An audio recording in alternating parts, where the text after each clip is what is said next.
네, 안녕하세요. 첫 번째 강연을 맡게 된 코트라 미국 주식재산센터 LAIP 데스크를 담당하고 있는 김윤정 변호사입니다.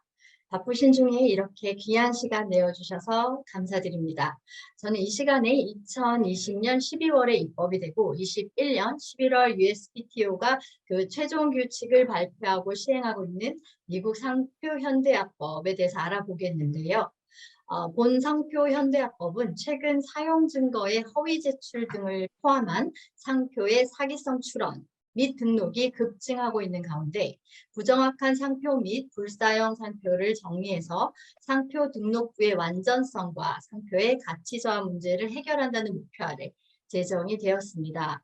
제가 보니까요, 이 항상 법이나 절차를 설명하는 강연은 굉장히 지루하고 딱딱해서요, 어떻게 구성을 할까 고민을 좀 했었는데요. 잘 아시겠지만 2019년 8월부터는 해외에 있는 출원인들이 미국 상표 출원 및 대응을 위해서는 반드시 미국 변호사를 선임해야 합니다. 그래서 실제 절차의 파일보다는 본 법의 이해에 좀 초점을 두고요.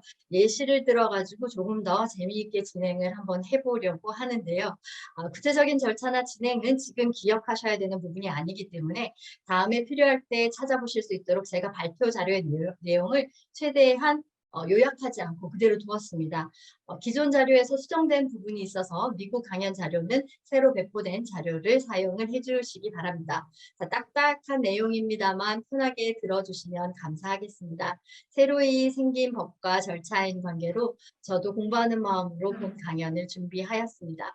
그러면 저와 함께 미국 상표 현대화법에 대해서 알아보도록 하겠습니다. 자, 화면 쉐어하겠습니다. 자, 그러면 먼저 우리가 가장 주목하고 있는 두 개의 상표 취소 절차에 대해서 알아보도록 하겠습니다. 말씀드린 대로 구체적인 절차는 나중에 보실 수 있도록 발표 자료에 상세히 기재가 되어 있으니까요. 함께 내용을 확인하고 준비한 예를 적용해 보면서 본 절차를 이해하는 순서로 진행을 하겠습니다. 자, 먼저 등록 상표 말소 절차입니다. expungement proceeding이라고 부르는데요. 미국은 새로운 것일수록 한국어로 적절한 용어를 찾기가 어려운 것 같습니다. 아마 제가 번역한 것보다 훨씬 더 좋은 용어들이 나올 것 같으니까요. 영문 명칭을 함께 기억해 주셨으면 좋겠습니다. 청구 대상과 주체입니다. 등록 상표의 지정 상품 또는 서비스의 일부 또는 전부가 실제 상거래에서 한 번도 사용되지 않은 경우에 USPTO에 말소 절차를 청구할 수 있습니다. 상표 등록일로부터 3년 이상 10년 이내에 해당하는 상표가 대상이 되겠습니다. 2023년 12월 27일까지는 이 10년 캡이 없습니다. 그래서 올드 상표를 가지고 계신 분들도 이 시점에서는 굉장히 좀 주의를 하셔야 되는데요. 이후부터는 3년 이상 10년 이내에 해당하는 상표가 그 대상이 되겠습니다. 반납료는 지정 상품류당 400불이고요. 과거에는 이해관계자만 청구가 가능했는데 지금은 누구나 청구가 가능합니다. USPTO에서 직권으로 말소 절차 개시가 가능하고요. 현재 한 건이 디렉터가 이니시에이트 해가지고 진행이 되고 있습니다. 앞서 말씀드린 것처럼 한국 소재 기업은 반드시 미국 변호사를 선임하셔야 합니다. 자, 본건을 진행할 때 미국 변호사 법률 비용이 좀 궁금하실 텐데요. 아무래도 본 절차가 신규 절차이다 보니까요. 미국 전역에서 실제로 시행된 것이 도합 100건이 되지 않습니다. 저희도 한 10개 이상의 로펌과 함께 1년에 1000건 이상의 출원을 하고 있는데도 불구하고 저희 풀에 계신 변호사님들도 한 분도 실제로 진행을 해보신 적은 없으시고요. 다만 이제 대략적인 견적을 문의드렸을 때 2,000불에서 3,000불 또는 3,000불에서 5,000불 이상이다라는 답변을 받았습니다. 자, 실제 시행한 것이 아니니까요. 그냥 참고용으로만 기억해 주시면 되겠습니다. 자, 두 번째 청구의 요건입니다. 청구인은 청구서에 실제로 상거래에서 사용되지 않은 사항을 명시해야 하고요. Reasonable investigation을 시행한 다음에 그 결과 관련 진술서, 불사용에 대한 확실한 증거를 보여야 합니다.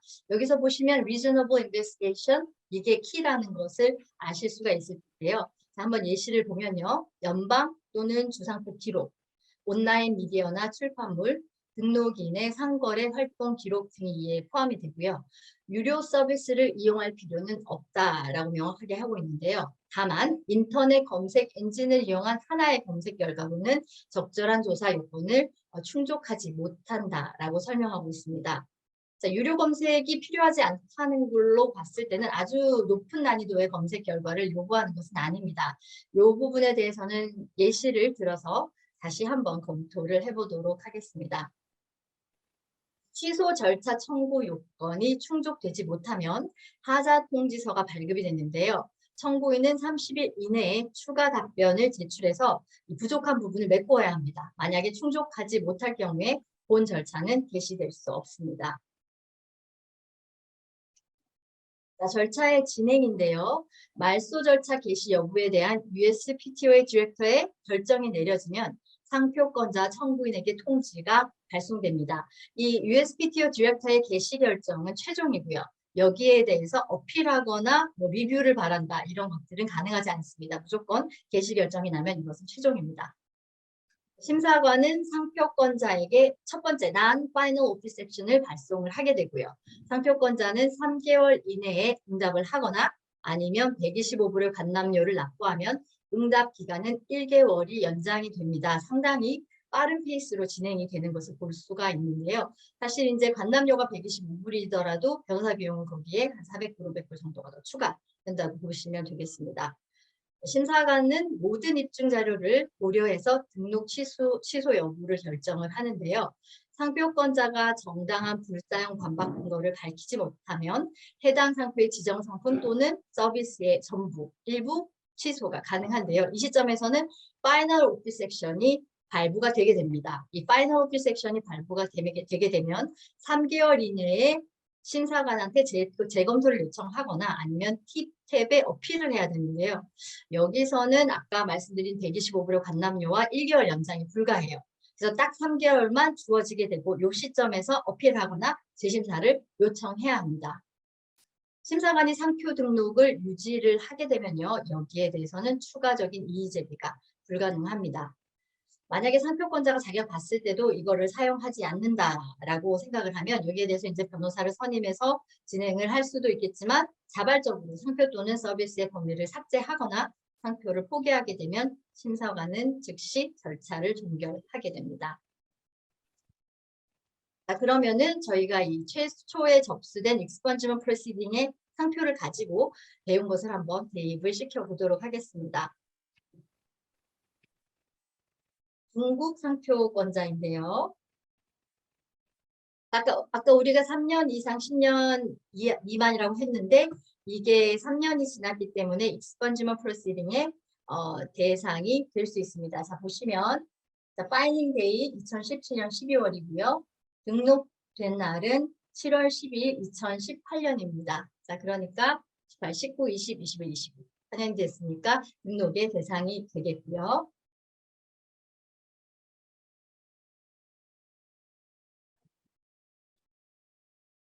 본건은 2021년 12월에 익스펀지먼트 페티션이 접수가 됩니다. 여기서 페티션을 접수를 했고요. 그런데 무슨 문제가 있었던 것 같아요. 하자 통지서가 30-day inquiry letter to petitioner이 발송이 되고요.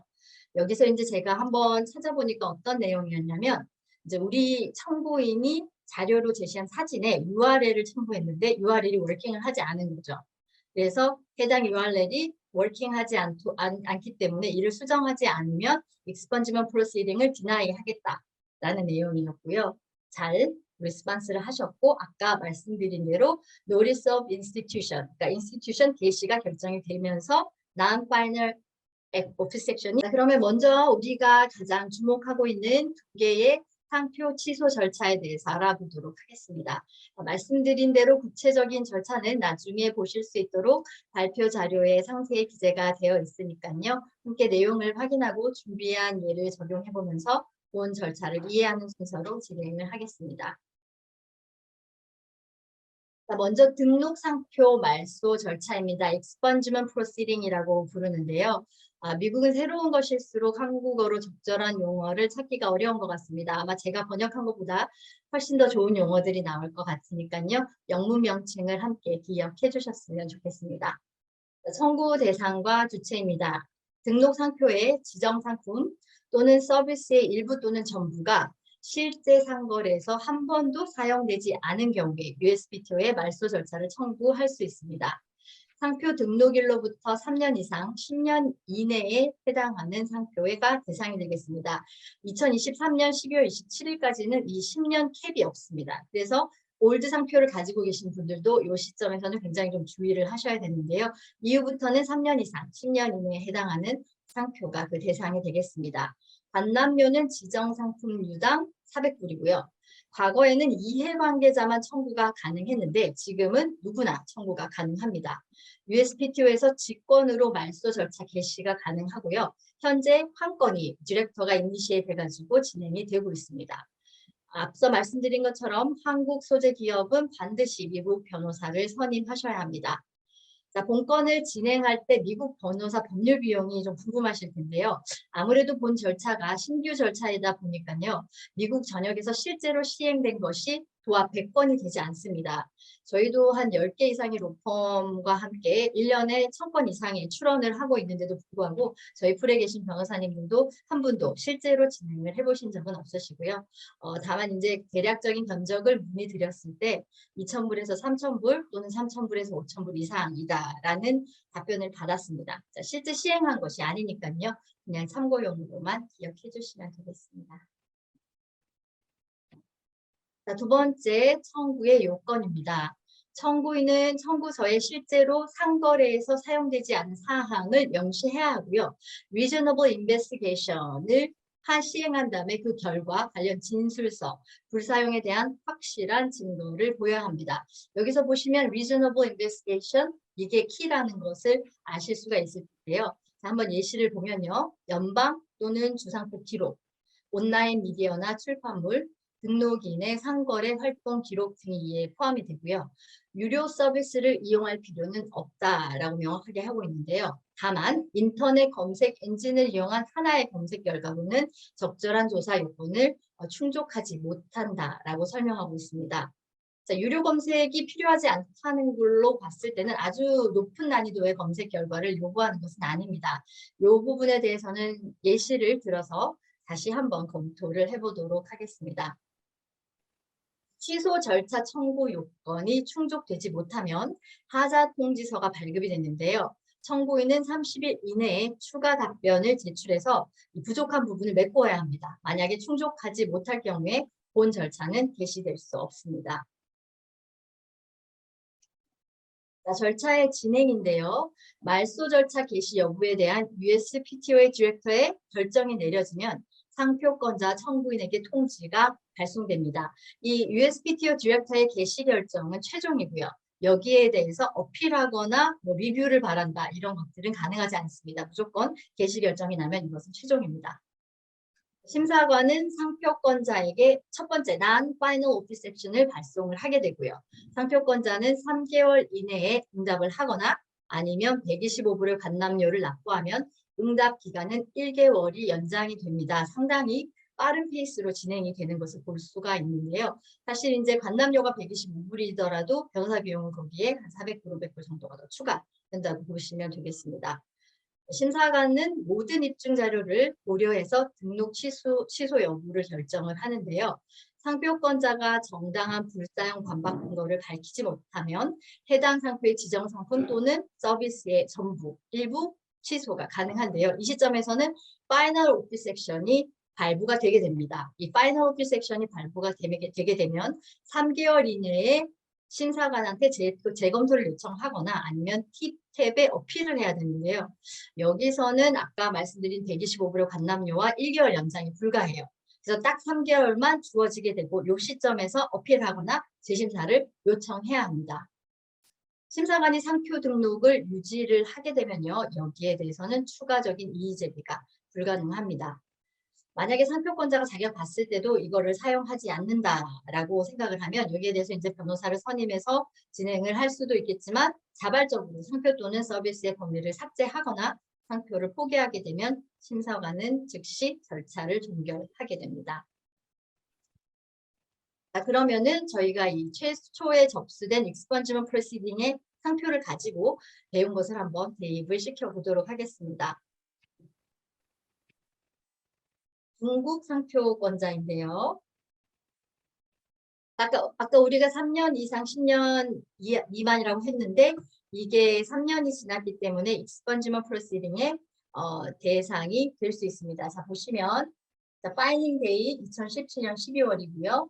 등록된 날은 7월 10일 2018년입니다. 자, 그러니까 18, 19, 20, 21, 22. 4년이 됐으니까 등록의 대상이 되겠고요.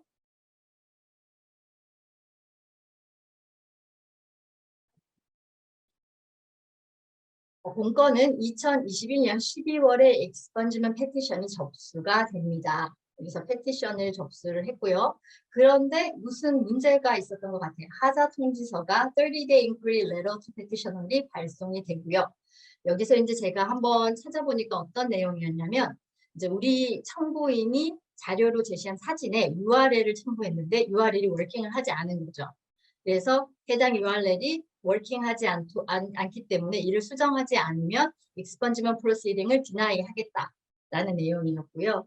잘 리스폰스를 하셨고 아까 말씀드린 대로 notice of institution, 그러니까 institution 개시가 결정이 되면서 non-final office action이 발송이 됐습니다. 이제 여기서는 아까 말씀드린 대로 3개월이 주어지게 되는 거고요. 1개월이 추가로 연장이 가능한 겁니다. 페티션 어떻게 내었는지 한번 같이 보도록 하겠습니다. 이게 약간 숨은 그림 찾기 하는 것처럼 좀 재밌게 해 놓았는데요. 그 미상표청에서 불사용 증거 자료로 몇 가지를 이곳저곳에서 언급을 해놨습니다. 이를 좀 모아보면요. 첫 번째가 디지털로 조작된 사용 증빙 자료를 증거 자료로 얘기를 하고 있고요. 아무래도 이게 앞서 말씀드린 것처럼 요즘에 너무 중국 기업들의 그런 사기성 출원이 많아지다 보니까 미상표청에서도 디지털로 조작된 사용 증빙 자료에 대해서 좀 강조를 하고 있어요. 그래서 첫 번째가 해당 자료이고요. 두 번째가 아마존, 월마트 등의 대형 전자상거래에서의 검색이 되지 않는다. 세 번째가 archive.org라고 하는데요. 이게 웨이백 머신이라는 불리는 그런 웹사이트인데요. 비영리 단체가 운영하는 것인데 키워드나 URL을 검색했는데 검색 결과가 존재하지 않는다는 것들을 예로 들고 있습니다. 물론 이 중 한 가지만 들어서는 안 되겠고요. 모든 것이 함께 제출되는 것이 중요한데요. 본 페티션의 증거 자료는 거의 미국 상표청이 강조한 부분을 텍스트북처럼 모두 활용을 하고 있습니다. 한번 보면요. 중국 기업이 상표 출원 시 제출한 스페시멘 사용 증빙인데요. 어쩌면 성의도 없이 이렇게 게티 이미지에서 그냥 가지고 왔어요. 그래서 그냥 가지고 온 다음에 정확하게 똑같은 사진에다가 디지털로 수정을 한 다음에 자신들의 상표를 입력을 했습니다. 원본은 게티 이미지 상표이다. 이거를 페티션에 제출을 했고요. 중요한 증거가 되게 확실하게 나와 있는 상태에서 아까 제가 설명드린 것처럼 미상표청에서는 그것만 가져오면 안 된다. 불사용 증거를 함께 제출하라고 했는데요. 당연히 이제 여기서 evidence that a specimen of you submitted to support registration is fake 한 다음에 그 다음에 additional searching 구글 검색해가지고 found 된 게 없다라는 것을 얘기를 하고 있고요. 그리고 구글 검색에서 상표권자의 회사명 역시 검색된 것이 없다. 그리고 아마존, 홈디포, 로스 뭐 이런 것들에 대해서 다 검색된 것이 없다라는 증거 자료 그리고 아까 제가 말씀드린 웨이백 머신에서도 회사 이름이나 상표에 검색된 것이 없다라고 얘기했죠. 제가 심사관이라도 통과를 시켜주고 싶은 만큼 미상표청에서 준비하라는 자료를 잘 준비했습니다. 그런데 사실 이렇게 잘 준비했음에도 불구하고 그 30-day inquiry letter, 하자 통지서를 받았기 때문에요. 이 절차를 제대로 잘 준비한 다음에 USP2에서 연락이 왔을 때 이에 대한 답변도 그만큼 잘 타임이 해야 된다는 것이 좀 중요할 것 같습니다.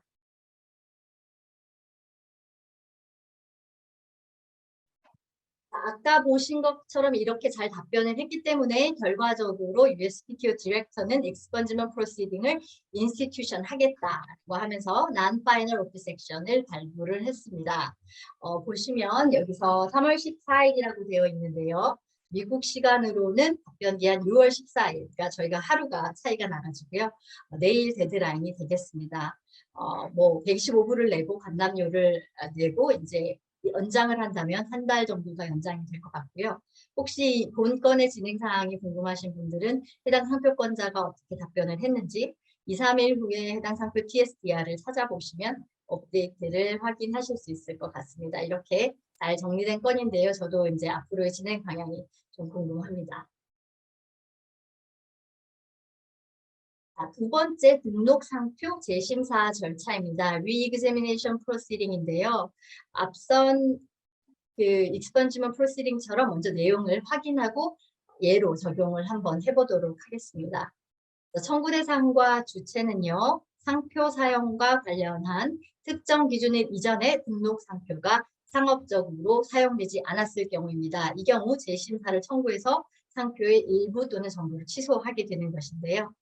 본 절차는 상표의 상업적 사용 최초일에 대한 이의 제기를 할 수 있는 것으로 상표 등록 우선순위 판단에 영향을 미칠 수 있습니다.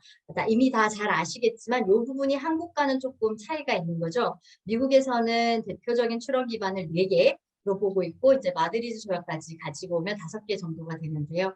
여기서 그 상표 기준일을 따지는 것이 첫 번째 Using Commerce 1A 기반하고요.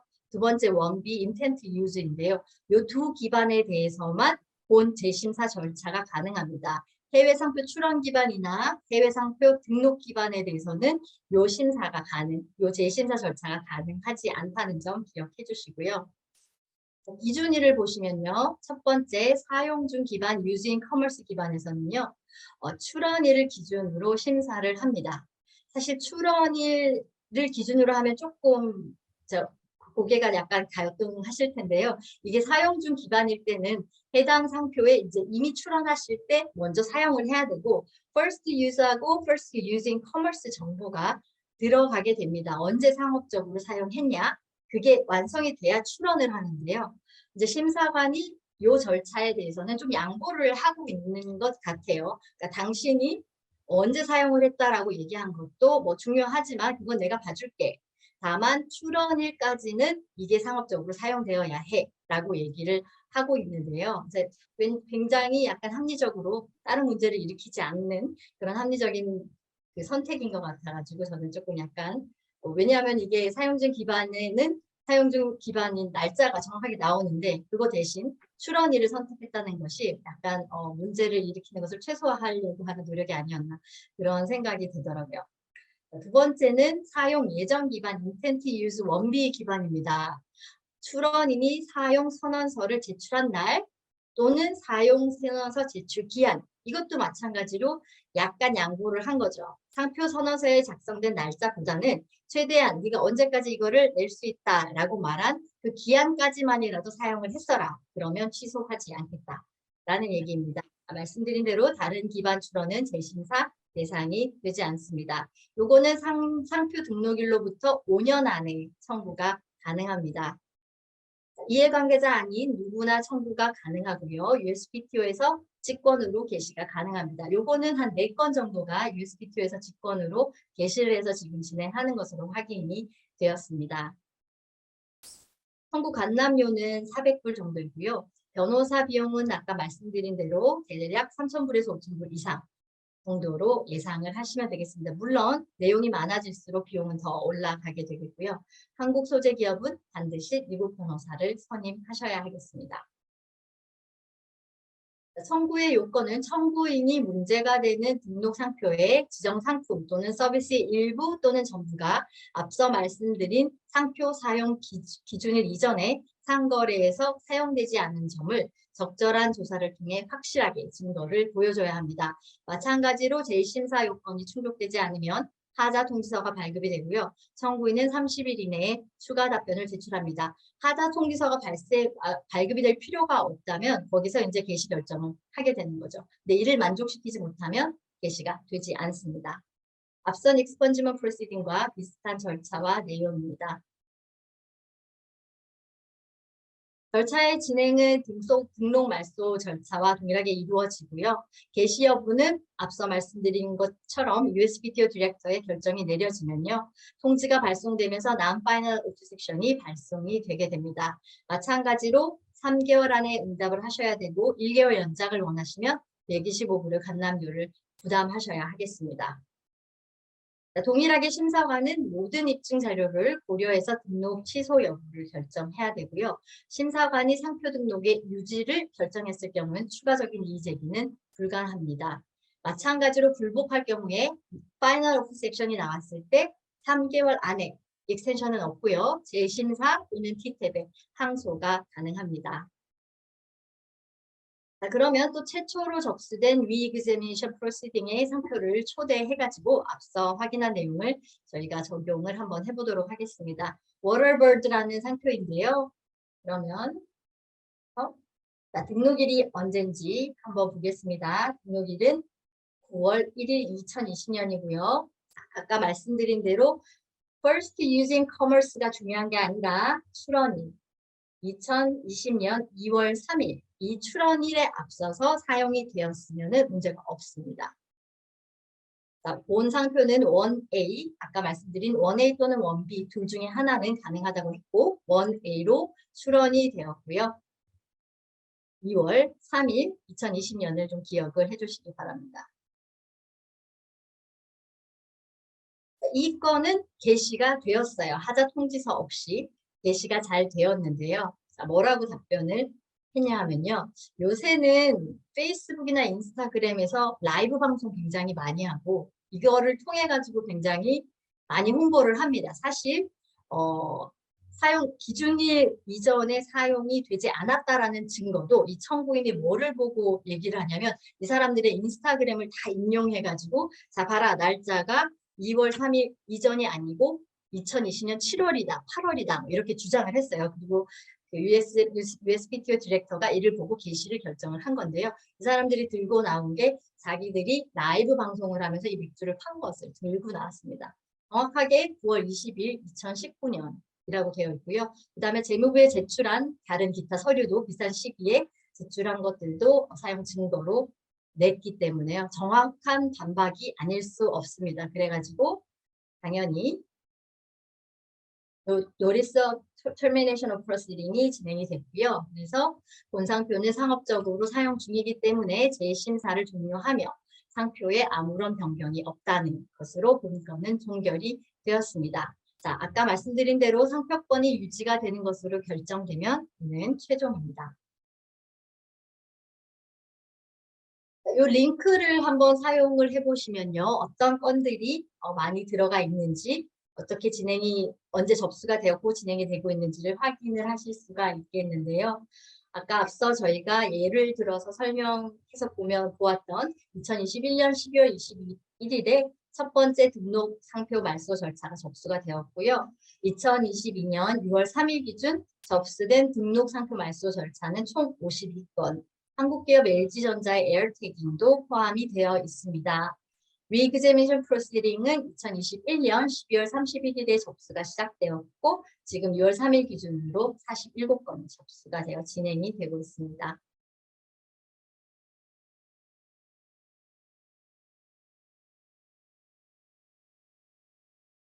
이렇게 두 개의 취소 절차를 알아보았습니다. 제가 구체적인 사항은 지금 한 번만 저랑 오버를 하셨으면 됐는데요. 이런 조건들은 조금 기억을 해주셨으면 좋겠습니다. 한 번도 사용되지 않은 상표라며 말소 절차를 밟을 것, 재심사는 상표가 사용되는 날짜에 허위가 있을 때 신청할 것, 말소 절차는 등록 후 3년에서 10년 사이, 재심사는 등록부터 처음 5년까지입니다. 미상표청에서는 몇 가지 주의사항을 안내하고 있습니다. 이 절차를 진행할 때 이런 것들을 기억하라라고 얘기하는데요. 첫 번째, 게시는 디렉터의 단독적인 결정이고요. 심사관은 여기에 대해서 어떤 의견도 제출할 수 없습니다. 제가 알기로는 한국에서 이렇게 디렉터가 게시를 하고 심사관이 심사를 하는 이런 절차는 없는 것으로 알고 있는데요. 이제 이 부분을 기억을 해주시고요. 두 번째, 한 번 청구인이 신청을 하면 철회는 없습니다. 나중에 철회하고 싶어도 철회할 수 없고요. 이후로는 이 상표 청구와 상표권자의 진행이 계속되게 됩니다. 세 번째, 직접적인 증거가 아니면 제출하지 마라. 증거 자료를 덤프하지 말라라고 정확하게 기재를 하고 있습니다. 자, 마지막으로 많은 분들이 잘못 알고 있는 것이 현재 사용하지 않는다는 것으로 이 페티션을 제출을 하려고 하는데요. 페티션을 제출하는 지금 현재 사용하지 않는다는 것으로 이 절차를 사용할 수 없다. 라는 것들을 설명을 하고 있는데요. 본 취소 절차를 진행하실 때는 본 사항들을 숙지해 주시면 좋겠습니다. 제가 이 강연을 준비하면서 몇 가지 한국과 미국에서 본 절차에서 차이가 있는 것을 느꼈는데요. 조금 같은 분야에 있는 분들끼리 흥미로운 저녁자리 이야기거리가 될 수 있을 것 같아서 잠깐 설명을 드리면요. 첫 번째, 한국에서는 이 취소 절차의 목적을 그 마드리드를 통한 출원 상표의 미사용을 정리하는 것에 중점을 둔다는 의견을 제가 많이 봤는데요. 당연히 맞는 말입니다만 미국에서는 사실 이것보다는 중국 기업 등의 사기성 출원의 그 목적을 강하게 부각을 시키고 있거든요. 한국과 중국의 그런 설명의 차이를 제가 좀 느꼈었고요. 두 번째는 분명히 이 제도는 기존에 T탭에서 진행하는 캔슬레이션 프로시딩보다는 훨씬 간소화가 되어 있고 심사관이 심사를 한다는 것은 맞지만 심사관이 전적으로 진행한다라는 글을 좀 제가 많이 접했는데요. 게시는 USPTO의 디렉터에 의해서 첫 번째 이루어지고요. 두 번째, 심사관은 받은 건들만을 받아서 심사를 진행을 합니다. 세 번째, T탭에 또 항소가 가능하다는 점은 심사관이 전적으로 진행한다는 말은 조금 약간 차이가 있는 것 같습니다. 그래서 물론 심사관이 굉장히 중요한 역할을 수행하고 있지만요. 개시 결정이 위에서 이루어지고 심사를 하고 항소가 또 심판원에서 이루어지는 등 이 본 절차는 미 상표청의 다른 기관들과 긴밀하게 함께 진행돼서 이루어지는 것이 아닌가 생각을 해보았습니다. 이 비슷한데 약간 미묘하고 약간의 집중 포인트에 차이가 있는 것 같아서 재미로 이곳 동향과 한국 동향의 차이를 나누어 보았습니다. 자, 상표 현대화법은 위 등록 상표 취소 절차를 신설한 것 외에도 기존에 있던 절차의 수정도 있었습니다. 상표 T탭의 취소 청구 불사용 근거의 규정의 신설입니다. 등록 상표가 상업적으로 사용된 적이 없다는 불사용을 근거로 말소할 수 있는 조항을 신설한 것인데요. 과거에는 non-use 및 abandonment, 다시 사용할 의사가 없는 규정이었다면 지금은 non-use ground 규정이 신설된 것입니다. 다만 기존의 규정도 유효합니다. 지금은 좀 더 이제 간단한 신규 절차들이 시행이 되고 있어서 만약 여기에 대상이 되고 기간이 된다면 아마 그 사실 T탭의 캔슬레이션 프로시딩을 많이 사용하진 않거든요. 저희가 이제 어포지션을 할 때 이제 캔슬레이션을 같이 하는 경우가 되게 많고요. 아니면 법원에서 이를 따지는 경우가 있는데 T탭의 캔슬레이션 프로시딩은 상대적으로 덜 사용이 되고 있는데요. 지금 또 좋은 절차들이 생겨났기 때문에 T탭의 캔슬레이션 프로시딩이 아주 활발하게 또 진행이 될 것 같지는 않습니다만 이렇게 또 새로운 규정이 신설됐기 때문에 T탭에서 심사를 다퉈보고 싶은 분들이 있으시면 아마 이 부분도 활용해서 사용하실 거라고 생각이 듭니다. 오피스 액션 답변 기한 3개월로 단축되었습니다. 많이 달라졌죠. 상표 현대화법에서는 이제 기존의 6개월에서 정해진 OA 답변 기간을 심사관의 재량에 따라 60일부터 6개월까지 유동적으로 정할 수 있도록 했는데요. 그래서 불사용 상표를 신속하게 정리할 수 있도록 개정을 했습니다. 이 상표 중에서는 본 법규를 적용을 해가지고요. 오피스 액션 답변 기한을 기존 6개월에서 3개월로 단축을 시켰습니다. 다른 것들은 다 2021년 말에 다 적용이 됐는데요. 요 부분만 IT 시스템의 문제로 2022년 12월 1일부터 적용이 된다고 발표를 하고 있고요. 미국에서 직접 출원되거나 상표 등록 이후의 오피스 액션 관련 답변 기한은 지금 22년 12월 1일부터는 3개월로 단축됩니다. 필요한 경우에 답변 기한을 3개월 연장해서 1회 한 해 요청을 할 수 있고요. 연장 반납료는 상품류당, 지정상품류당 125달러, 만약 최초 3개월 이내 연장 요청이나 답변을 하지 않는 경우는 당연히 출원 또는 등록이 취소 또는 만료가 되겠습니다. 자, 마드리드 또는 그런 국제조약을 통한 미국 상표 출원의 경우는 기존 답변의 6개월이 그대로 유지가 됩니다. 마찬가지로 이 상표 등록 진행의 신속화를 보여주는 그런 노력을 하고 있는 것 같은데요. 이것은 사실 별개의 얘기고 어쩌면 이렇게 찬물을 끼얹는 얘기일 수도 있습니다만 코로나 이후로 느끼셨겠지만 이 미국 상표 출원하고 심사관한테 가는 기간이 보통 3에서 4개월이었는데요. 지금은 이제 코로나 이후로 6에서 7개월, 8개월까지 그냥 시타가 아무것도 하지 않는 것을 볼 수 있는데요. 사실 기업 입장에는 굉장히 답답한 일이 아닐 수 없기 때문에 우리 기업들을 위해서 이러한 딜레이도 이런 노력과 함께 빨리 해소가 되었으면 좋겠다는 마음입니다.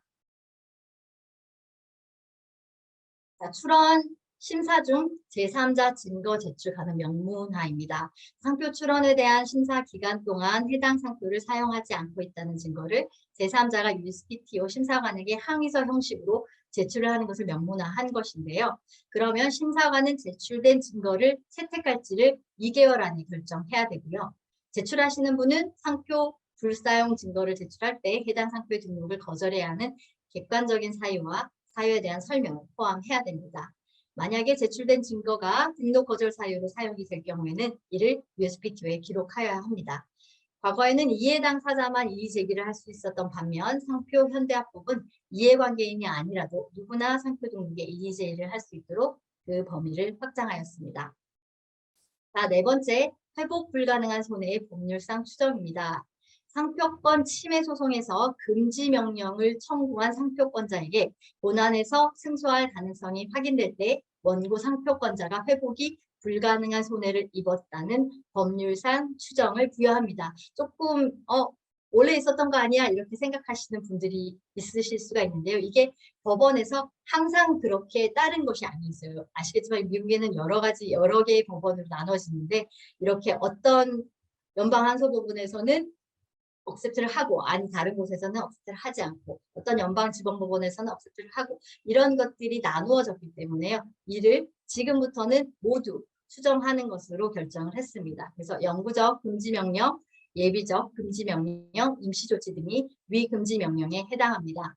미국 상표법에 따라서 상표권자는 침해자가 상표를 사용하지 못하는 금지명령을 신청할 수 있죠. 그 상표권자가 성공할 가능성이 있을 때 소송 초기에는 예비 금지 명령이 내려지고요. 법원이 침해 사실을 발견한 후에는 영구 금지 명령이 내려질 수 있습니다. 이제 이걸 위해서는 저희가 회복 불가능한 피해를 입었음을 증명을 해야 되는데요.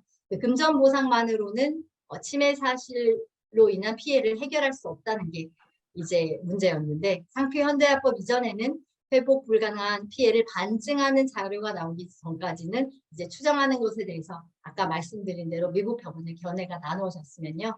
이렇게 회복 불가능한 피해가 존재하는 것으로 추정이 되면 이제 모든 미국 법원에서 동일하게 적용을 하고 상표권자의 입증 책임이 완화돼가지고 상표권자의 권리를 강화하는 조치라고 볼 수 있겠습니다. 마지막으로 상표 현대화법 이후 몇 가지 참고 주요 사항을 안내해 드리겠습니다. 첫 번째, 사기성 변호사의 지정 유효인데요. 상표 현대화법은 거짓, 사기 또는 실수로 이루어진 변호사의 지정은 효력이 없다고 정하고 있습니다. 신청인은 USPTO의 예인데요. 해당 변호사의 사전 승인 없이 변호사를 지정하거나 잘 모르고 관련 지식이 없는 변호사를 지정했을 경우 미상표 요청은 변호사가 아닌 신청인 당사자와 의사소통이 가능하다고 하였습니다.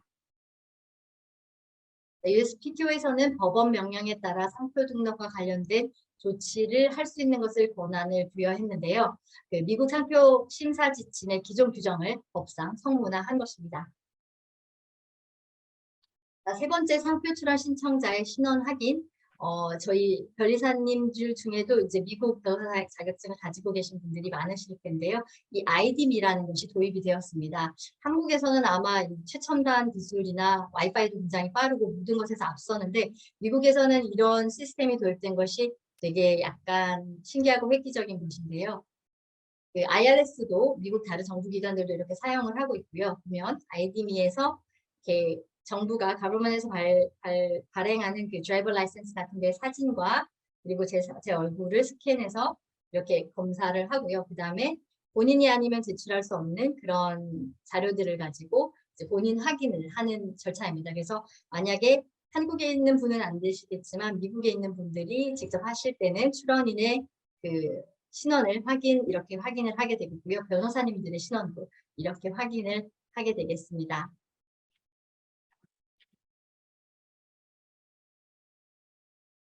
이렇게 긴 시간 강연을 들어주셔서 감사합니다. 새로운 제도인 만큼 저도 계속 팔로우를 해야 되는 부분인데요. 그 시작을 저희 특허청과 대한변리사회와 함께할 수 있는 영광을 주셔서 감사합니다. 제가 할애받은 40분을 거의 사용을 했는데요.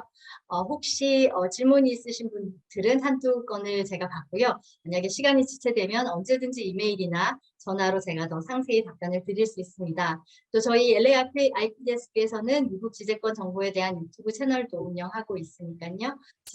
미국 지재권에 대해서 조금 더 보시고 싶으신 분들은 유튜브에서 코트라 LAIP데스크를 검색해 주시면 되겠습니다. 오늘 이렇게 만나뵌 귀한 인연으로 앞으로 저희 코트라와 또 우리 변리사님들과의 좋은 관계가 계속 이어졌으면 좋겠습니다.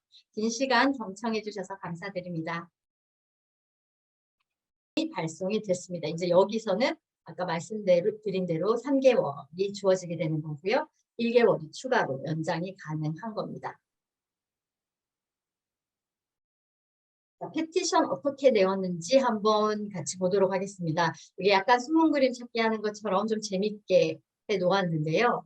그 미상표청에서 불사용 증거 자료로 몇 가지를 이곳저곳에서 언급을 해놨습니다. 이를 좀 모아보면요. 첫 번째가 디지털로 조작된 사용 증빙 자료를 증거 자료로 얘기를 하고 있고요. 아무래도 이게 앞서 말씀드린 것처럼 요즘에 너무 중국 기업들의 그런 사기성 출원이 많아지다 보니까 미상표청에서도 디지털로 조작된 사용 증빙 자료에 대해서 좀 강조를 하고 있어요. 그래서 첫 번째가 해당 자료이고요. 두 번째가 아마존, 월마트 등의 대형 전자상거래에서의 검색이 되지 않는다. 세 번째가 archive.org라고 하는데요. 이게 웨이백 머신이라는 불리는 그런 웹사이트인데요. 비영리 단체가 운영하는 것인데 키워드나 URL을 검색했는데 검색 결과가 존재하지 않는다는 것들을 예로 들고 있습니다. 물론 이 중 한 가지만 들어서는 안 되겠고요. 모든 것이 함께 제출되는 것이 중요한데요. 본 페티션의 증거 자료는 거의 미국 상표청이 강조한 부분을 텍스트북처럼 모두 활용을 하고 있습니다. 한번 보면요. 중국 기업이 상표 출원 시 제출한 스페시멘 사용 증빙인데요. 어쩌면 성의도 없이 이렇게 게티 이미지에서 그냥 가지고 왔어요. 그래서 그냥 가지고 온 다음에 정확하게 똑같은 사진에다가 디지털로 수정을 한 다음에 자신들의 상표를 입력을 했습니다. 원본은 게티 이미지 상표이다. 이거를 페티션에 제출을 했고요. 중요한 증거가 되게 확실하게 나와 있는 상태에서 아까 제가 설명드린 것처럼 미상표청에서는 그것만 가져오면 안 된다. 불사용 증거를 함께 제출하라고 했는데요. 당연히 이제 여기서 evidence that a specimen of you submitted to support registration is fake 한 다음에 그 다음에 additional searching 구글 검색해가지고 found 된 게 없다라는 것을 얘기를 하고 있고요. 그리고 구글 검색에서 상표권자의 회사명 역시 검색된 것이 없다. 그리고 아마존, 홈디포, 로스 뭐 이런 것들에 대해서 다 검색된 것이 없다라는 증거 자료 그리고 아까 제가 말씀드린 웨이백 머신에서도 회사 이름이나 상표에 검색된 것이 없다라고 얘기했죠. 제가 심사관이라도 통과를 시켜주고 싶은 만큼 이 상표청에서 준비하라는 자료를 잘 준비했습니다. 그런데 사실 이렇게 잘 준비했음에도 불구하고 그 30day inquiry letter, 하자 통지서를 받았기 때문에요. 이 절차를 제대로 잘 준비한 다음에 USPTO에서 연락이 왔을 때 이에 대한 답변도 그만큼 잘 타임이 해야 된다는 것이 좀 중요할 것 같습니다.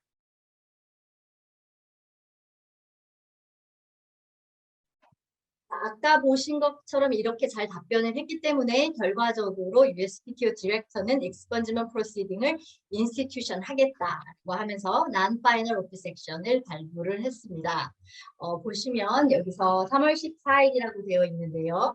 미국 시간으로는 답변 기한 6월 14일, 그러니까 저희가 하루가 차이가 나가지고요. 내일 데드라인이 되겠습니다. 뭐 125불을 내고 간담료를 내고 이제 연장을 한다면 한 달 정도가 연장이 될 것 같고요. 혹시 본 건의 진행 사항이 궁금하신 분들은 해당 상표권자가 어떻게 답변을 했는지 2, 3일 후에 해당 상표 TSDR을 찾아보시면 업데이트를 확인하실 수 있을 것 같습니다. 이렇게 잘 정리된 건인데요. 저도 이제 앞으로의 진행 방향이 좀 궁금합니다.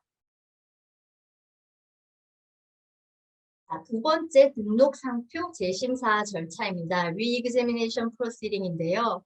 앞선 그 expungement proceeding처럼 먼저 내용을 확인하고 예로 적용을 한번 해보도록 하겠습니다. 청구 대상과 주체는요, 상표 사용과 관련한 특정 기준일 이전에 등록 상표가 상업적으로 사용되지 않았을 경우입니다. 이 경우 재심사를 청구해서 상표의 일부 또는 전부를 취소하게 되는 것인데요. 본 절차는 상표의 상업적 사용 최초일에 대한 이의 제기를 할 수 있는 것으로 상표 등록 우선순위 판단에 영향을 미칠 수 있습니다. 이미 다 잘 아시겠지만 이 부분이 한국과는 조금 차이가 있는 거죠. 미국에서는 대표적인 출원 기반을 4개로 보고 있고 이제 마드리드 조약까지 가지고 오면 5개 정도가 되는데요. 여기서 그 상표 기준일을 따지는 것이 첫 번째 Using Commerce 1A 기반하고요. 두 번째 원B 인텐트 유즈인데요. 이 두 기반에 대해서만 본 재심사 절차가 가능합니다. 해외 상표 출원 기반이나 해외 상표 등록 기반에 대해서는 요 재심사 절차가 가능하지 않다는 점 기억해 주시고요. 기준일을 보시면요. 첫 번째 사용 중 기반 using commerce 기반에서는요. 출원일을 기준으로 심사를 합니다. 사실 출원일을 기준으로 하면 조금 고개가 약간 갸우뚱하실 텐데요. 이게 사용 중 기반일 때는 해당 상표에 이제 이미 출원하실 때 먼저 사용을 해야 되고 first use하고 first using commerce 정보가 들어가게 됩니다. 언제 상업적으로 사용했냐? 그게 완성이 돼야 출원을 하는데요.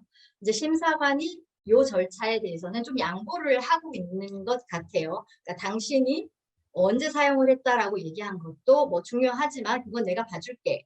다만 출원일까지는 이게 상업적으로 사용되어야 해 라고 얘기를 하고 있는데요. 이제 굉장히 약간 합리적으로 다른 문제를 일으키지 않는 그런 합리적인 그 선택인 것 같아가지고 저는 조금 약간 왜냐하면 이게 사용 중 기반에는 사용 중 기반인 날짜가 정확하게 나오는데 그거 대신 출원일을 선택했다는 것이 약간 문제를 일으키는 것을 최소화하려고 하는 노력이 아니었나 그런 생각이 들더라고요. 두 번째는 사용 예정 기반 인텐트 유즈 원비 기반입니다. 출원인이 사용 선언서를 제출한 날 또는 사용 선언서 제출 기한 이것도 마찬가지로 약간 양보를 한 거죠. 상표 선언서에 작성된 날짜보다는 최대한 네가 언제까지 이거를 낼 수 있다라고 말한 그 기한까지만이라도 사용을 했어라. 그러면 취소하지 않겠다라는 얘기입니다. 말씀드린 대로 다른 기반 출원은 재심사 대상이 되지 않습니다. 요거는 상표 등록일로부터 5년 안에 청구가 가능합니다. 이해관계자 아닌 누구나 청구가 가능하고요. USPTO에서 직권으로 게시가 가능합니다. 요거는 한 4건 정도가 USPTO에서 직권으로 게시를 해서 지금 진행하는 것으로 확인이 되었습니다. 청구 관람료는 400불 정도이고요. 변호사 비용은 아까 말씀드린 대로 대략 3,000불에서 5,000불 이상 정도로 예상을 하시면 되겠습니다. 물론 내용이 많아질수록 비용은 더 올라가게 되겠고요. 한국 소재 기업은 반드시 미국 변호사를 선임하셔야 하겠습니다. 청구의 요건은 청구인이 문제가 되는 등록 상표의 지정 상품 또는 서비스의 일부 또는 전부가 앞서 말씀드린 상표 사용 기준일 이전에 상거래에서 사용되지 않은 점을 적절한 조사를 통해 확실하게 증거를 보여줘야 합니다. 마찬가지로 제1심사 요건이 충족되지 않으면 하자 통지서가 발급이 되고요. 청구인은 30일 이내에 추가 답변을 제출합니다. 하자 통지서가 발급이 될 필요가 없다면 거기서 이제 게시 결정을 하게 되는 거죠. 근데 이를 만족시키지 못하면 게시가 되지 않습니다. 앞선 익스펀지먼 프로시딩과 비슷한 절차와 내용입니다. 절차의 진행은 등록 말소 절차와 동일하게 이루어지고요. 게시 여부는 앞서 말씀드린 것처럼 USPTO 디렉터의 결정이 내려지면요. 통지가 발송되면서 non-final 섹션이 발송이 되게 됩니다. 마찬가지로 3개월 안에 응답을 하셔야 되고 1개월 연장을 원하시면 125불의 관람료를 부담하셔야 하겠습니다. 동일하게 심사관은 모든 입증 자료를 고려해서 등록 취소 여부를 결정해야 되고요. 심사관이 상표 등록의 유지를 결정했을 경우는 추가적인 이의 제기는 불가합니다. 마찬가지로 불복할 경우에 파이널 오프 섹션이 나왔을 때 3개월 안에 익스텐션은 없고요. 재심사 또는 T탭에 항소가 가능합니다. 자, 그러면 또 최초로 접수된 re-examination proceeding의 상표를 초대해가지고 앞서 확인한 내용을 저희가 적용을 한번 해보도록 하겠습니다. waterbird라는 상표인데요. 그러면 자, 등록일이 언젠지 한번 보겠습니다. 등록일은 9월 1일 2020년이고요. 아까 말씀드린 대로 first using commerce가 중요한 게 아니라 출원일 2020년 2월 3일 이 출원일에 앞서서 사용이 되었으면 문제가 없습니다. 자, 본 상표는 1A, 아까 말씀드린 1A 또는 1B 둘 중에 하나는 가능하다고 했고 1A로 출원이 되었고요. 2월 3일 2020년을 좀 기억을 해주시기 바랍니다.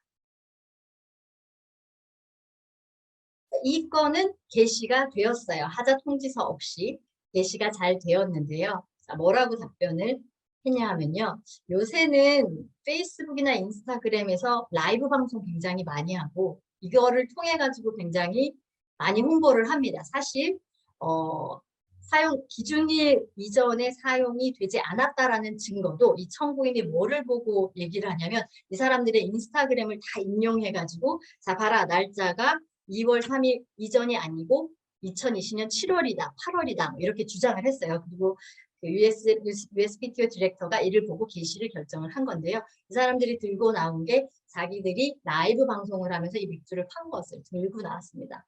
정확하게 9월 20일 2019년이라고 되어 있고요. 그 다음에 재무부에 제출한 다른 기타 서류도 비슷한 시기에 제출한 것들도 사용 증거로 냈기 때문에요. 정확한 반박이 아닐 수 없습니다. 그래가지고 당연히 노리스 터미네이션 오브 프로시딩이 진행이 됐고요. 그래서 본 상표는 상업적으로 사용 중이기 때문에 재심사를 종료하며 상표에 아무런 변경이 없다는 것으로 본 건은 종결이 되었습니다. 자, 아까 말씀드린 대로 상표권이 유지가 되는 것으로 결정되면 이는 최종입니다. 이 링크를 한번 사용을 해보시면요. 어떤 건들이 많이 들어가 있는지 어떻게 진행이 언제 접수가 되었고 진행이 되고 있는지를 확인을 하실 수가 있겠는데요. 아까 앞서 저희가 예를 들어서 설명해서 보았던 2021년 12월 21일에 첫 번째 등록 상표 말소 절차가 접수가 되었고요. 2022년 6월 3일 기준 접수된 등록 상표 말소 절차는 총 52건. 한국기업 LG전자의 에어태깅도 포함이 되어 있습니다. 리그제미션 프로시딩은 2021년 12월 31일에 접수가 시작되었고 지금 6월 3일 기준으로 47건이 접수가 되어 진행이 되고 있습니다.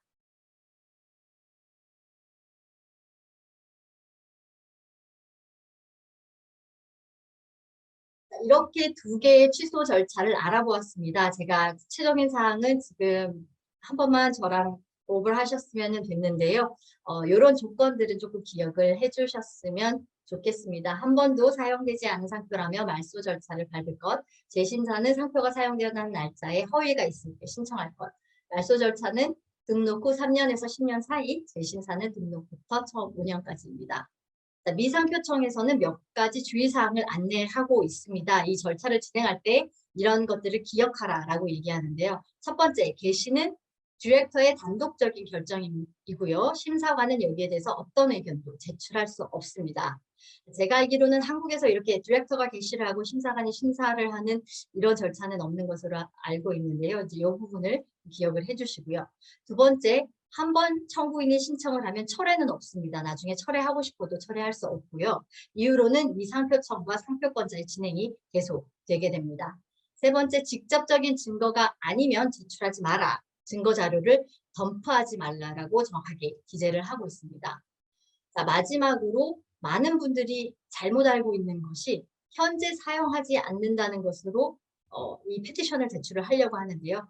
페티션을 제출하는 지금 현재 사용하지 않는다는 것으로 이 절차를 사용할 수 없다라는 것들을 설명을 하고 있는데요. 본 취소 절차를 진행하실 때는 본 사항들을 숙지해 주시면 좋겠습니다. 제가 이 강연을 준비하면서 몇 가지 한국과 미국에서 본 절차에서 차이가 있는 것을 느꼈는데요. 조금 같은 분야에 있는 분들끼리 흥미로운 저녁자리 이야기거리가 될 수 있을 것 같아서 잠깐 설명을 드리면요. 첫 번째, 한국에서는 이 취소 절차의 목적을 그 마드리드를 통한 출원 상표의 미사용을 정리하는 것에 둔다는 의견을 제가 많이 봤는데요.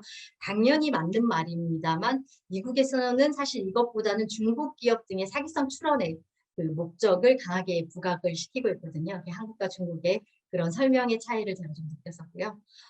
두 번째는 분명히 이 제도는 기존에 T탭에서 진행하는 cancellation proceeding보다는 훨씬 간소화가 되어 있고 심사관이 심사를 한다는 것은 맞지만 심사관이 전적으로 진행한다라는 글을 좀 제가 많이 접했는데요.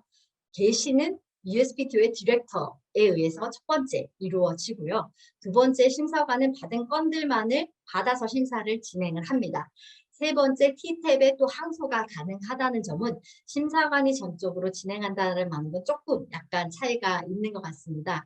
그래서 물론 심사관이 굉장히 중요한 역할을 수행하고 있지만요. 개시 결정이 위에서 이루어지고 심사를 하고 항소가 또 심판원에서 이루어지는 등 이 본 절차는 미 상표청의 다른 기관들과 긴밀하게 함께 진행돼서 이루어지는 것이 아닌가 생각을 해보았습니다. 이 비슷한데 약간 미묘하고 약간의 집중 포인트에 차이가 있는 것 같아서 재미로 이곳 동향과 한국 동향의 차이를 나누어 보았습니다. 상표 현대화법은 위 등록 상표 취소 절차를 신설한 것 외에도 기존에 있던 절차의 수정도 있었습니다. 상표 T탭의 취소 청구 불사용 근거의 규정의 신설입니다. 등록 상표가 상업적으로 사용된 적이 없다는 불사용을 근거로 말소할 수 있는 조항을 신설한 것인데요. 과거에는 non-use 및 abandonment, 다시 사용할 의사가 없는 규정이었다면 지금은 non-use ground 규정이 신설된 것입니다. 다만 기존의 규정도 유효합니다. 지금은 좀 더 이제 간단한 신규 절차들이 시행이 되고 있어서 만약 여기에 대상이 되고 기간이 된다면 아마 그 사실 T탭의 cancellation proceeding을 많이 사용하진 않거든요. 저희가 이제 opposition을 할 때 이제 cancellation을 같이 하는 경우가 되게 많고요. 아니면 법원에서 이를 따지는 경우가 있는데 T탭의 cancellation proceeding은 상대적으로 덜 사용이 되고 있는데요. 지금 또 좋은 절차들이 생겨났기 때문에 T탭의 cancellation proceeding이 아주 활발하게 또 진행이 될 것 같지는 않습니다만 이렇게 또 새로운 규정이 신설됐기 때문에 T탭에서 심사를 다퉈보고 싶은 분들이 있으시면 아마 이 부분도 활용해서 사용하실 거라고 생각이 듭니다. 오피스 섹션 답변 기한 3개월로 단축되었습니다. 많이 달라졌죠. 상표 현대화법에서는 이제 기존의 6개월에서 정해진 OA 답변 기간을 심사관의 재량에 따라 60일부터 6개월까지 유동적으로 정할 수 있도록 했는데요. 그래서 불사용 상표를 신속하게 정리할 수 있도록 개정을 했습니다. 이 상표 중에서는 본 법규를 적용을 해가지고요. 오피스 섹션 답변 기한을 기존 6개월에서 3개월로 단축을 시켰습니다. 다른 것들은 다 2021년 말에 다 적용이 됐는데요. 이 부분만 IT 시스템의 문제로 2022년 12월 1일부터 적용이 된다고 발표를 하고 있고요. 미국에서 직접 출원되거나 상표 등록 이후의 오피스 섹션 관련 답변 기한은 지금 22년 12월 1일부터는 3개월로 단축됩니다. 필요한 경우에 답변 기한을 3개월 연장해서 1회 한 해 요청을 할 수 있고요. 연장 반납료는 상품류당, 지정상품류당 125달러, 만약 최초 3개월 이내 연장 요청이나 답변을 하지 않는 경우는 당연히 출원 또는 등록이 취소 또는 만료가 되겠습니다. 자, 마드리드 또는 그런 국제조약을 통한 미국 상표 출원의 경우는 기존 답변의 6개월이 그대로 유지가 됩니다. 마찬가지로 이 상표 등록 진행의 신속화를 보여주는 그런 노력을 하고 있는 것 같은데요. 이것은 사실 별개의 얘기고 어쩌면 이렇게 찬물을 끼얹는 얘기일 수도 있습니다만 코로나 이후로 느끼셨겠지만 이 미국 상표 출원이 출원하고 심사관한테 가는 기간이 보통 3에서 4개월이었는데요. 지금은 이제 코로나 이후로 6에서 7개월, 8개월까지 그냥 시타도 아무것도 하지 않는 것을 볼 수 있는데요. 사실 기업 입장에는 굉장히 답답한 일이 아닐 수 없기 때문에 우리 기업들을 위해서 이러한 딜레이도 이런 노력과 함께 빨리 해소가 되었으면 좋겠다는 마음입니다. 자, 출원 심사 중 제3자 증거 제출 가능 명문화입니다. 상표 출원에 대한 심사 기간 동안 해당 상표를 사용하지 않고 있다는 증거를 제3자가 USPTO 심사관에게 항의서 형식으로 제출을 하는 것을 명문화한 것인데요. 그러면 심사관은 제출된 증거를 채택할지를 2개월 안에 결정해야 되고요. 제출하시는 분은 상표 불사용 증거를 제출할 때 해당 상표의 등록을 거절해야 하는 객관적인 사유와 사유에 대한 설명을 포함해야 됩니다. 만약에 제출된 증거가 등록 거절 사유로 사용이 될 경우에는 이를 USPTO에 기록하여야 합니다. 과거에는 이해 당사자만 이의 제기를 할 수 있었던 반면 상표 현대화법은 이해관계인이 아니라도 누구나 상표 등록에 이의 제기를 할 수 있도록 그 범위를 확장하였습니다. 자, 네 번째, 회복 불가능한 손해의 법률상 추정입니다. 상표권 침해 소송에서 금지 명령을 청구한 상표권자에게 본안에서 승소할 가능성이 확인될 때 원고 상표권자가 회복이 불가능한 손해를 입었다는 법률상 추정을 부여합니다. 조금 원래 있었던 거 아니야? 이렇게 생각하시는 분들이 있으실 수가 있는데요. 이게 법원에서 항상 그렇게 따른 것이 아니었어요. 아시겠지만 미국에는 여러 개의 법원으로 나눠지는데 이렇게 어떤 연방항소법원에서는 억셉트를 하고 아니 다른 곳에서는 억셉트를 하지 않고 어떤 연방지방법원에서는 억셉트를 하고 이런 것들이 나누어졌기 때문에요. 이를 지금부터는 모두 수정하는 것으로 결정을 했습니다. 그래서 영구적 금지명령, 예비적 금지명령, 임시조치 등이 위금지명령에 해당합니다. 미국 상표법에 따라서 상표권자는 침해자가 상표를 사용하지 못하는 금지명령을 신청할 수 있죠. 그 상표권자가 성공할 가능성이 있을 때 소송 초기에는 예비 금지 명령이 내려지고요. 법원이 침해 사실을 발견한 후에는 영구 금지 명령이 내려질 수 있습니다. 이제 이걸 위해서는 저희가 회복 불가능한 피해를 입었음을 증명을 해야 되는데요. 그 금전 보상만으로는 침해 사실로 인한 피해를 해결할 수 없다는 게 이제 문제였는데 상표 현대화법 이전에는 회복 불가능한 피해를 반증하는 자료가 나오기 전까지는 이제 추정하는 것에 대해서 아까 말씀드린 대로 미국 법원의 견해가 나누어졌으면요. 이렇게 회복 불가능한 피해가 존재하는 것으로 추정이 되면 이제 모든 미국 법원에서 동일하게 적용을 하고 상표권자의 입증 책임이 완화돼가지고 상표권자의 권리를 강화하는 조치라고 볼 수 있겠습니다. 마지막으로 상표 현대화법 이후 몇 가지 참고 주요 사항을 안내해 드리겠습니다. 첫 번째, 사기성 변호사의 지정 유효인데요. 상표 현대화법은 거짓, 사기 또는 실수로 이루어진 변호사의 지정은 효력이 없다고 정하고 있습니다. 신청인은 USPTO의 미인데요. 해당 변호사의 사전 승인 없이 변호사를 지정하거나 잘 모르고 관련 지식이 없는 변호사를 지정했을 경우 미상표청은 변호사가 아닌 신청인 당사자와 의사소통이 가능하다고 하였습니다. USPTO에서는 법원 명령에 따라 상표 등록과 관련된 조치를 할 수 있는 것을 권한을 부여했는데요. 미국 상표 심사 지침의 기존 규정을 법상 성문화한 것입니다. 세 번째, 상표 출원 신청자의 신원 확인. 저희 변리사님들 중에도 이제 미국 변호사 자격증을 가지고 계신 분들이 많으실 텐데요. 이 IDM이라는 것이 도입이 되었습니다. 한국에서는 아마 최첨단 기술이나 와이파이도 굉장히 빠르고 모든 것에서 앞서는데 미국에서는 이런 시스템이 도입된 것이 되게 약간 신기하고 획기적인 것인데요. 그 IRS도 미국 다른 정부기관들도 이렇게 사용을 하고 있고요. 보면 IDM에서 이렇게 정부가 가버먼에서 발행하는 그 드라이버 라이센스 같은 데 사진과 그리고 제 얼굴을 스캔해서 이렇게 검사를 하고요. 그 다음에 본인이 아니면 제출할 수 없는 그런 자료들을 가지고 이제 본인 확인을 하는 절차입니다. 그래서 만약에 한국에 있는 분은 안 되시겠지만 미국에 있는 분들이 직접 하실 때는 출원인의 그 신원을 이렇게 확인을 하게 되고요. 변호사님들의 신원도 이렇게 확인을 하게 되겠습니다.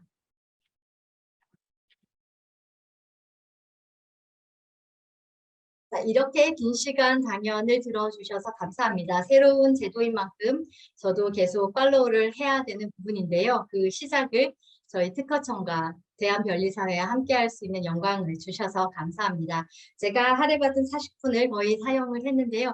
혹시 질문이 있으신 분들은 한두 건을 제가 받고요. 만약에 시간이 지체되면 언제든지 이메일이나 전화로 제가 더 상세히 답변을 드릴 수 있습니다. 또 저희 LAIP데스크에서는 미국 지재권 정보에 대한 유튜브 채널도 운영하고 있으니까요. 미국 지재권에 대해서 조금 더 보시고 싶으신 분들은 유튜브에서 코트라 LAIP데스크를 검색해 주시면 되겠습니다. 오늘 이렇게 만나뵌 귀한 인연으로 앞으로 저희 코트라와 또 우리 변리사님들과의 좋은 관계가 계속 이어졌으면 좋겠습니다. 긴 시간 경청해 주셔서 감사드립니다.